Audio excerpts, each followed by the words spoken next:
Okay, you're So good. in the second of the series of talks that we're going to use for introducing you to the NARAP and to what you're going to be doing in the upcoming semester, what we want to try here is to get you excited about what it is you're going to be doing in terms of helping the patients and the visitors that you enroll as participants. It's not just a dry clinical study. This is something about where you can be actually helping somebody to stop the smoking habit that they have. So in order to do that, I want you to get an idea about how tobacco cessation functions, something about why tobacco is something that you should be interested in helping people to stop. And as we talked at the beginning, it's about getting you fired up over this. You know, we want to get you excited because you're going to do something that's really going to help people a lot. Some of you may know who this is. They recognize this as a commercial, okay? Back in the 70s and 80s, 60s, 70s, and 80s, back in the old days, this kind of commercial would be very common to see in magazines, on television. This was the Marlboro Man.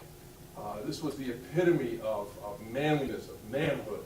The individual who wanted something to be able to show as his cigarette, the one that he really liked, which was Marlboro Reds. This is that Marlboro Man later on. Actually, there were three of the Marlboro Men, three of the characters that were the models for those advertisements. Wayne McLaren, David McLean, and David Hammer, all of whom developed lung cancer.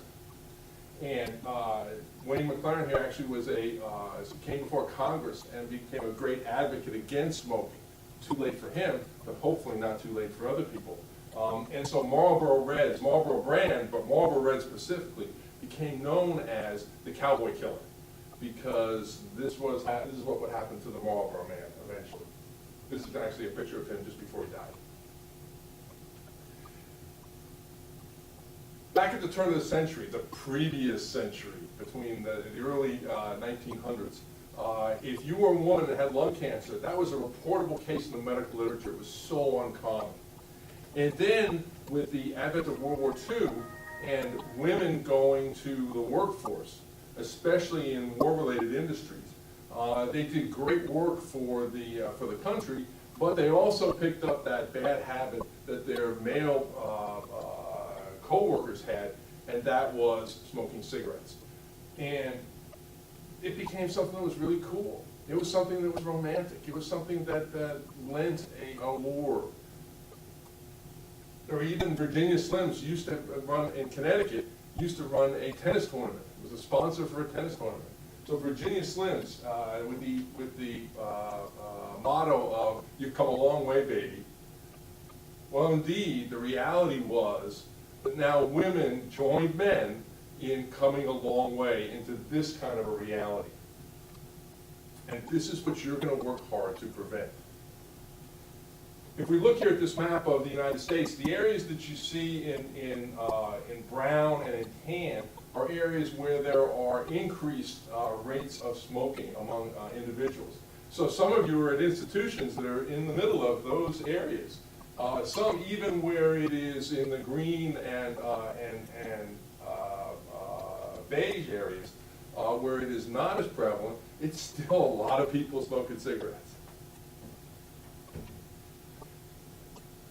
Initially, this was there was a campaign that came forward that was going to put on every pack of cigarettes in the United States not only the warning label that people kind of look at and kind of pass away with, but also specifically pictures that would demonstrate the reality of cigarettes and what it could do to somebody.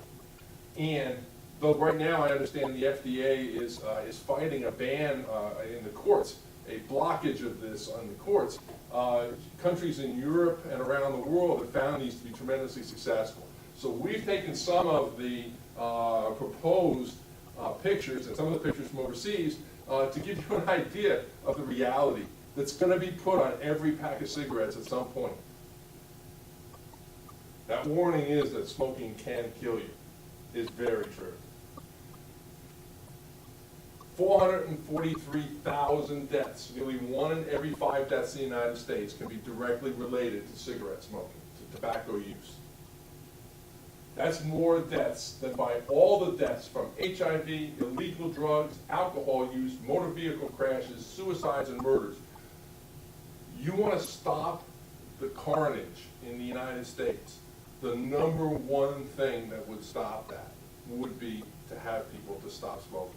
All of these other things that we spend lots of time and effort, rightly so, pale by comparison to what we could do if we could stop people from smoking.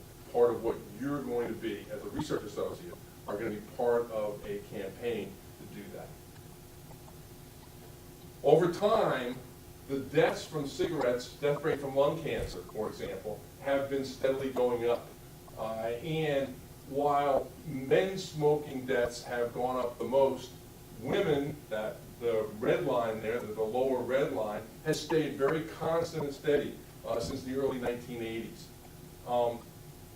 What this says is we are reaping the harvest of smoking through the 50s, 60s, and 70s that are now taking its toll in the 80s, 90s, and the 21st century. And what we want to do is look at, if we stop the smoking now, if we help people to stop now, then we can have those curves go down. But they're not going to go down for decades. But at least we're making the start now. Tobacco, whether it's chewed, smoked, sniffed, I don't care how you take it in, right, contains nicotine, and nicotine is highly addictive.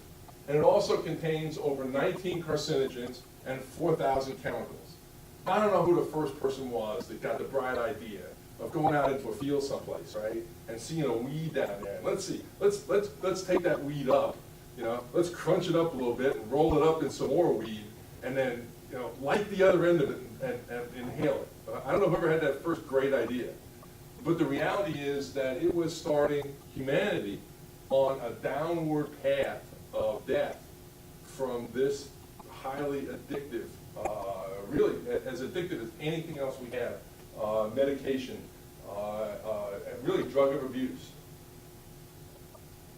Think of the stuff that's in a cigarette. You knew that if you thought of what was in there, would you actually ever smoke a cigarette? I mean, it's taking butane, it's taking lighter fluid, cadmium like are in batteries, right?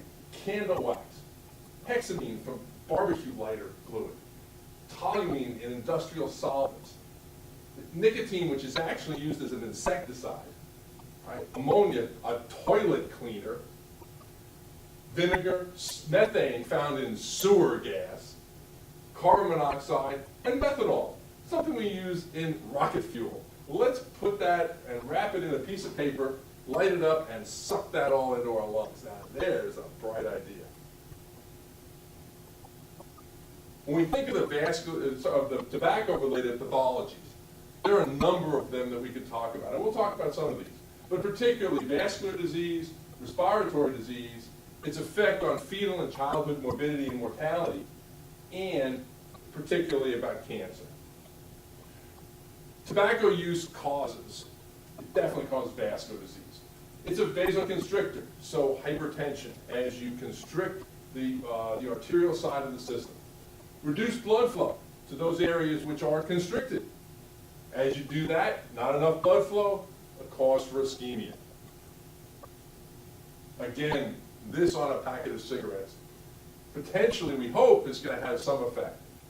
Cigarettes truly cause strokes and heart disease. Among the vascular disease, cardiovascular disease. Compared with non-smokers, smoking is estimated to increase the risk of coronary heart disease by 2 to 4 times. That's the leading cause of death in the United States. And stroke by, again, 2 to 4 times. Okay? And peripheral vascular disease, that is the obstruction of large arteries in the arms and legs. It can cause a range of problems, from pain to tissue loss or gangrene. Think about this. Take a rubber band, right? Wrap it around your finger, twisting it over a couple or 3 times, then roll it all the way down to the bottom of your finger. Now let that sit there for about, 5, 10, 15, not longer than 10 minutes. I wouldn't do it longer than 10 minutes.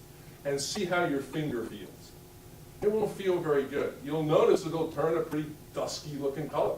It won't be good. I don't really actually want you to try this. I mean, this is the example. Well, ultimately, if you are a smoker, you are basically doing that to your distal extremities, right? So this is a example of a smoker who has gangrene, right? No blood supply to that great toe, bad blood supply to the rest of that foot. That toe is going to get amputated. Most likely, that foot is going to get amputated, and if they're not careful, the other one is going as well. All because they smoke cigarettes. Abdominal aortic aneurysms. Okay, the anatomy is pretty simple, right? You have in your abdomen the aorta, the large blood vessel, which is going to supply blood flow to the entire abdomen, but also to your legs, to your lower extremities, right? It's a nice, smooth vessel, okay, kind of like a pipe. Sometimes, however, that pipe has an aneurysm. Instead of it being a nice, small pipe, it has a balloon that happens on the inside of that. And what I want you to picture is that balloon, again, caused by smoking because of weakening of the wall and plaquing the vessel, that you have that aneurysm getting bigger and bigger and bigger, just like you have a balloon that's getting more and more pressure inside it. So all of a sudden, poof, right, it pops. So I would just picture in your mind, taking a needle, make a little hole right there in this blood vessel that's pumping at 120 millimeters of mercury, and boom, okay, out it goes. And out you go if you happen to have that blood vessel. Warning, cigarettes cause fatal lung disease. Tobacco causes respiratory diseases, particularly damage to the airway and the alveoli. As that happens, the resulting is an emphysema, chronic bronchitis, under the heading of the combined heading of chronic obstructive pulmonary disease, terminal here, COPD. If we look at the normal view of the alveoli, of the area of gas exchange between the vascular system and the pulmonary system, right? We see what that looks like. Nice, organized set of alveoli versus alveoli and emphysema, where all the septi have been broken down. So you have, if you think of the lower picture on the right-hand side there, a number of septi. And the area for gas exchange is very great. If you look at the top one, all those septi are lost, and you have very, very little areas for gas exchange. As you cut down those areas for gas exchange, the more hypoxic you get, the harder it is to off-gas carbon dioxide. So this is a set of lungs.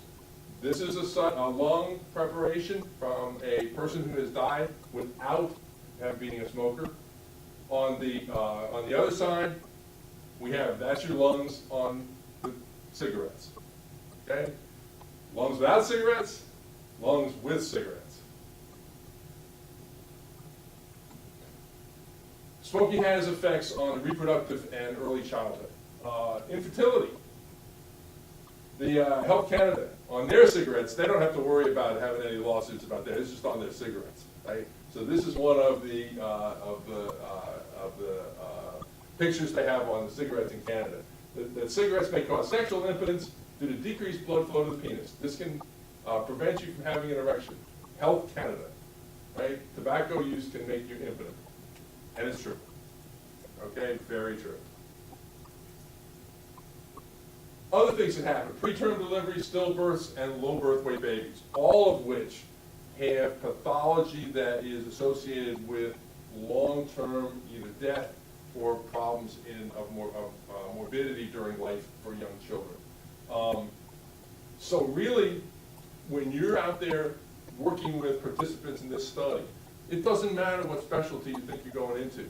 You could be thinking about internal medicine, and it's about older people who have emphysema and chronic bronchitis. It's about cancer, and you want to be a cardiothoracic surgeon or a pulmonologist. Or you want to be a pediatrician.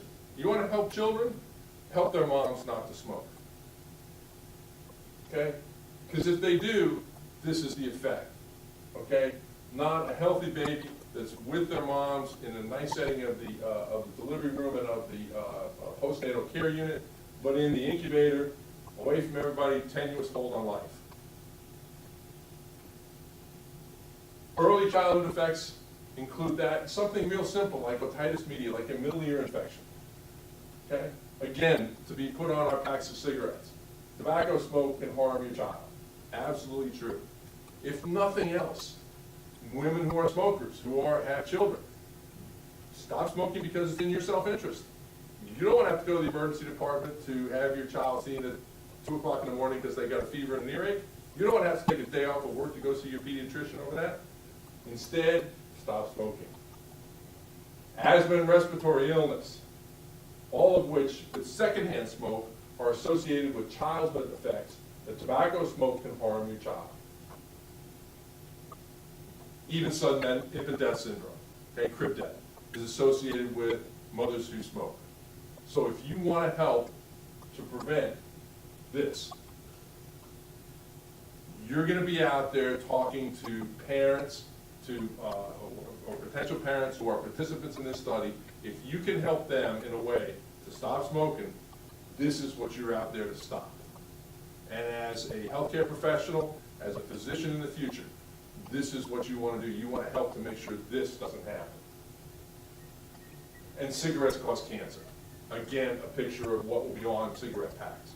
And if we can do anything to prevent this suffering from people that we see in the emergency department who come, even if it's for a cut finger, but if we can help prevent that to happen because they saw a research associate, they saw somebody in a green shirt who came up to them and asked them to be in this study, and if they wanted help with stopping smoking cigarettes, to be referred to a quit line, we've done something pretty good.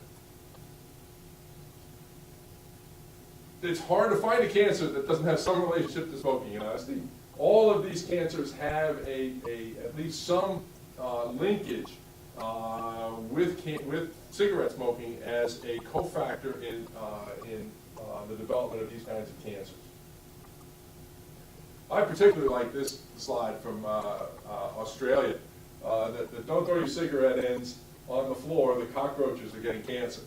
To me that says all, but hopefully we'll help to prevent the cockroaches. We can fix that in another way.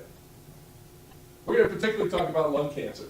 Now, again, the alveoli, nice bunch of grapes at the end of the terminal bronchi, as you go from your trachea to your bronchus to your now bronchioles, all the way out to where gas exchange occurs in the alveoli. Cancer is an overgrowth of those cells. Okay, so in the lungs of a smoker, these cancers develop and take up the area where otherwise gas exchange would occur. This is a beautiful electron micrograph of alveoli, and it's just beautiful. This is a micrograph of cancer. It's beautiful, but in a stark and desert kind of way. And this is what, on a microscopic, on an elemental level, this is what you are going to be out there helping to prevent. Remember, all lung cancers begin as a small focus of uncontrolled cell division that ultimately results in a thickening or piling up of bronchial mucosa. So you have normal-looking alveoli.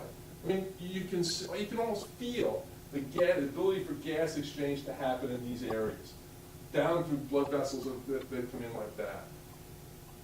And this is cancer, right? This is an overgrowth of disorganized cell reproduction. This is like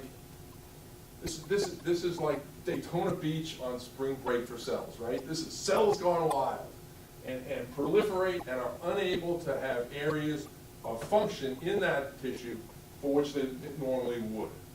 So in this area, you can picture there's no gas exchange that's going to be happening here. It starts out sometimes very small and sometimes not all that easy to see. Here we see a mass that's on X-ray of the patient's lung. That's what you're going to be out helping people to stop smoking and hopefully to prevent that. You find that kind of a thing on X-ray, next step you're going to do is a bronchoscopy. You're going to take a tube, you're going to put somebody, relatively speaking, to sleep.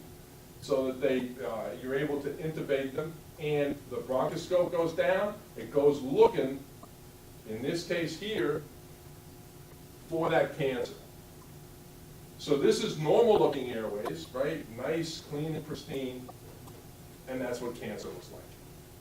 That's what you're out to prevent. The bronchoscope will go down, take a little piece of that, come back out, sent to the histologist, who would look at it, to the pathologist, who would look at that and define what kind of cancer that was. And then potentially you as a clinician have to walk back into that patient's room and say, Mr. Jones, I'm very sorry to tell you, you have lung cancer. And then they're going to say, what can you do about it? And oftentimes you have to say, well, we really don't think there's much we have to offer you right now. And that's a really devastating thing.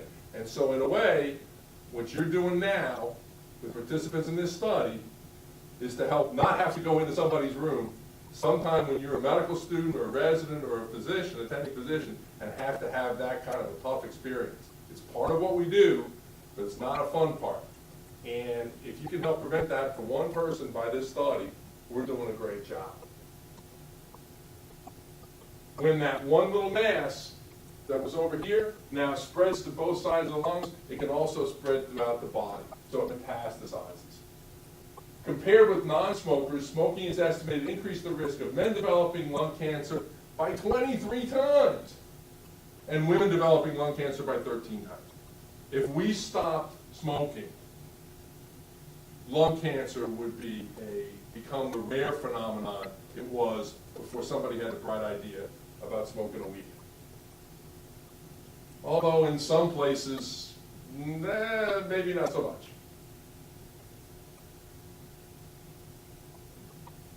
And remember, cigarettes are addictive, okay? Nicotine, the key element there, is tremendously addictive. Nicotine addiction includes psychoactive.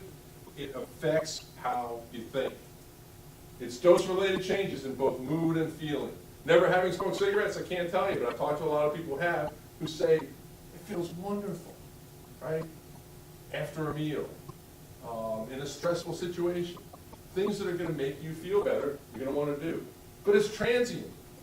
Once that effect has gone away, that feeling of being really good goes away as well, and you want that back again. Smoke another cigarette. It's euphoric. You can feel really good when you smoke. And again, dose-related increases in scores on standard measures of euphoria, how well somebody feels, show that it goes up as you smoke more and more, bringing more and more nicotine and tobacco into your lungs. It's a reinforcer. The more you do, the more you want to do. And it's neuroadaptive. That is, it leads to both tolerance, which is the more needing a higher dose in order to get the same effect, as well as physiologic dependence. That is, when you stop smoking, you stop bringing this addictive agent into your body, you feel bad. So you have withdrawal symptoms. So nicotine from the use of tobacco has physical addiction potential the same as morphine. So when somebody talks about a heroin addict and how difficult it is to stop addiction with heroin, it actually has the same problem of withdrawal and the difficulty in staying away from the drug as someone who takes heroin intravenously. And its psychic dependence is as cocaine. Again, never having done either one of these two myself, but having talked to lots of people in the emergency department who have these drugs as an issue in their lives, people will tell you that cocaine feels wonderful. And all you want to do is have more. Hopefully, none of the people that we work with have this as an issue in their lives ever. But again, tobacco, smoking, has more of those two problem areas for people in their lives than two drugs that are illegal and don't have as many of the side effects in terms of morbidity and mortality that tobacco does. Go figure. One's legal and two aren't. Many others aren't. And the pharmacokinetics of nicotine, no matter how it is absorbed, is the same for those with smoking and for smokeless tobacco. The magnitude of nicotine exposure is similar. So that's why when you're asking questions about tobacco use, we include not only smoking, but also about other forms of tobacco ingestion, including snuff and chewless tobacco and things like that, are all part of the study, because it's really the same drug. Tobacco cessation. We use the experts in the area of tobacco cessation to look to how we can, as a national study, look to see what we can offer our patients and visitors who are participants in the study to have help. So we don't make any claims that we know a whole lot even about tobacco cessation. We go to the experts in the same way that I, as an emergency physician, see a patient I think has appendicitis. I mean, I call up my expert. I call up my general surgeon, and say, Dr. Smith, yeah, we have a patient down here. It looks like they got appendicitis. I'm not the one that's going to take out their appendix. You're the expert at doing that. So we've gone to the experts to see what the guidelines are and see if we can help people to access them. And so part of it they talk about, and the next slides are going to all be based on the guidelines that are presented in those areas of expertise. And because effective tobacco dependence treatments are available, what they recommenders say is every patient who uses tobacco should be offered at least one of these treatments. That patients willing to try to quit tobacco should be provided treatments identified as effective in this guideline. And that patients who are unwilling to quit tobacco use should be provided a brief intervention designed to increase their motivation to quit. So when you see a participant in the study who says, yes, I will accept a quit line referral, yeehaw, terrific, okay? They fit into this category, and you're going to help to get them into a treatment program through the quit lines. Patients unwilling, the ones who say, no, not today. I'm not really interested in that. Thank you very much. Actually are being given, you are actually giving them a positive piece of an intervention in that you have made them aware.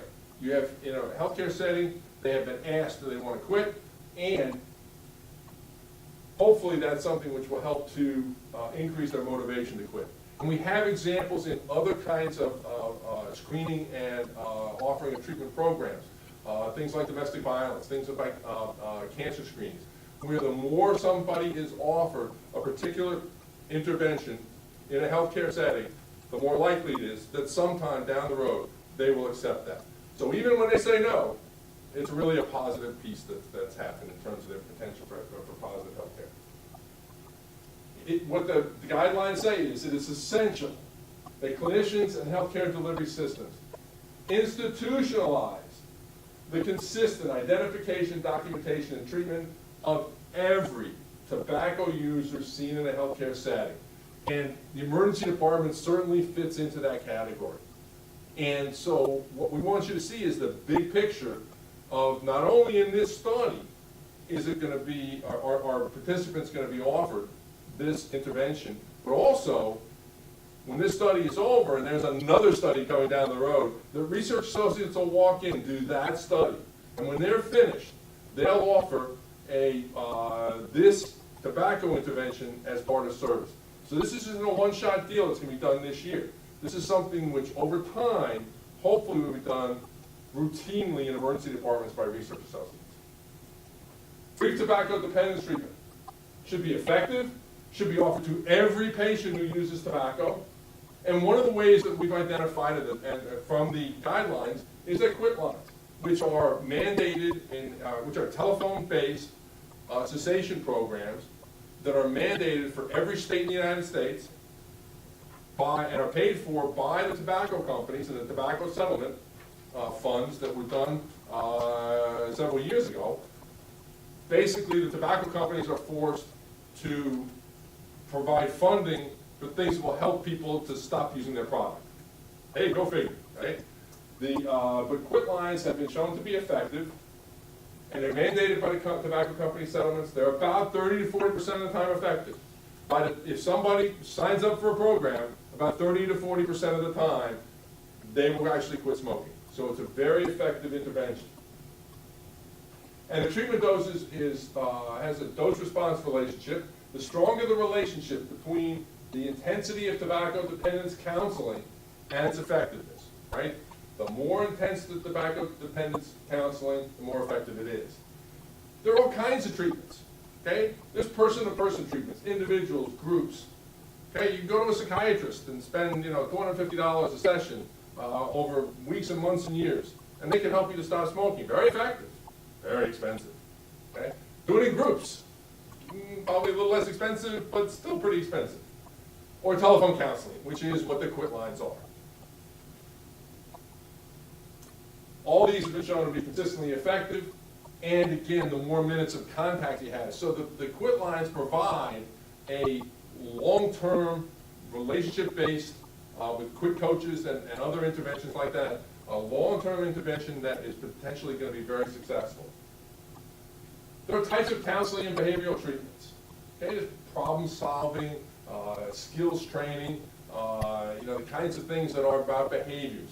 Every time I finish a meal, I pick up a cigarette. Go wash the dishes instead.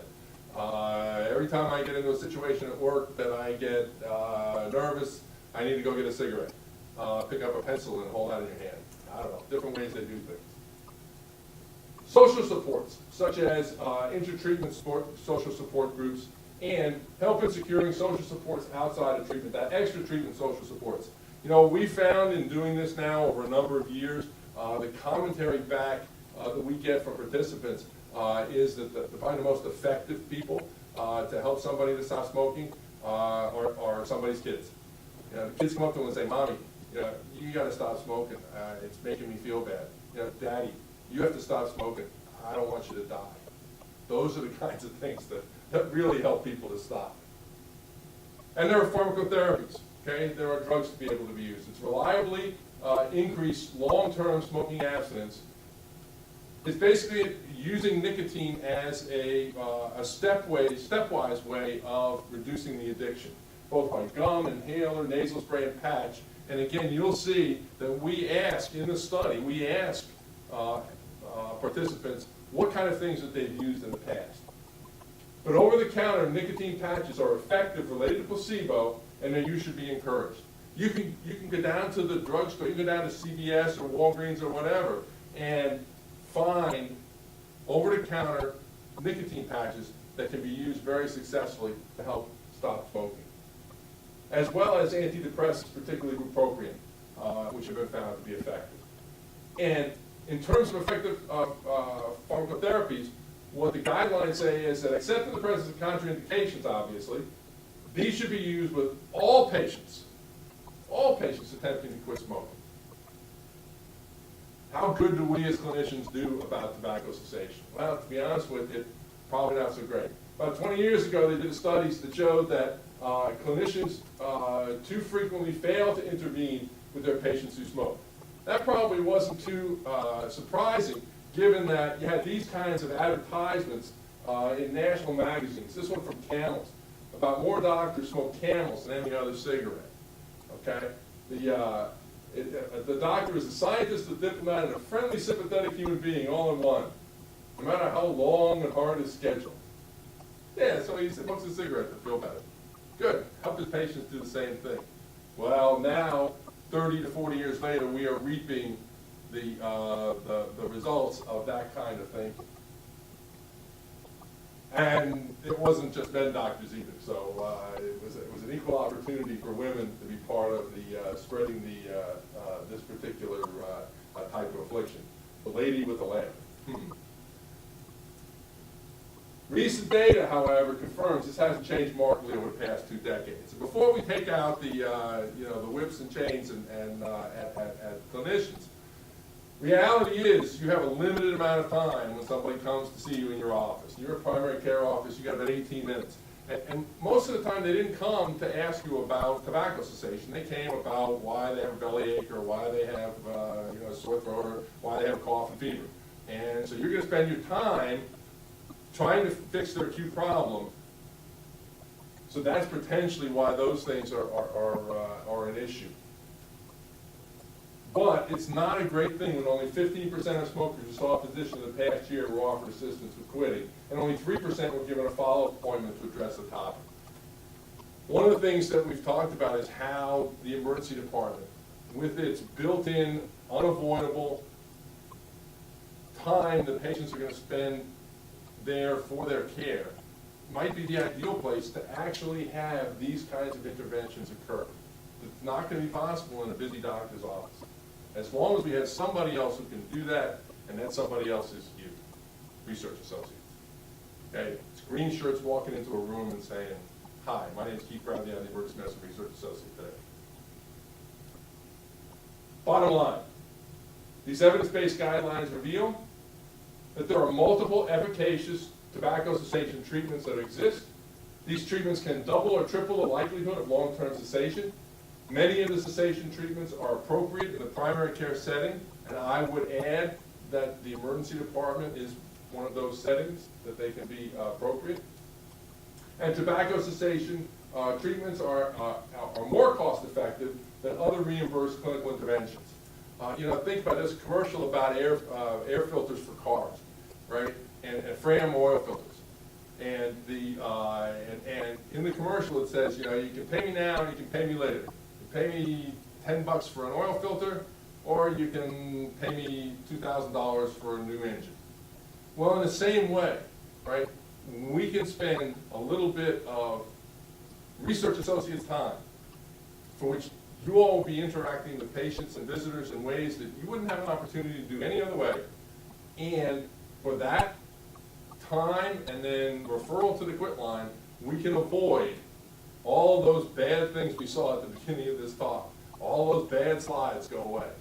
And a lot more cost effective to have a quit line referral than it is to do a thoracotomy and take somebody's lung out.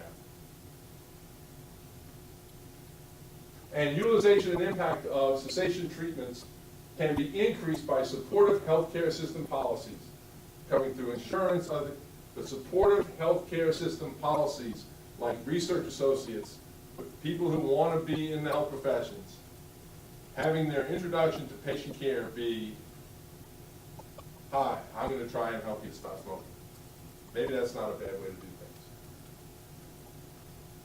So we can prevent that. Questions?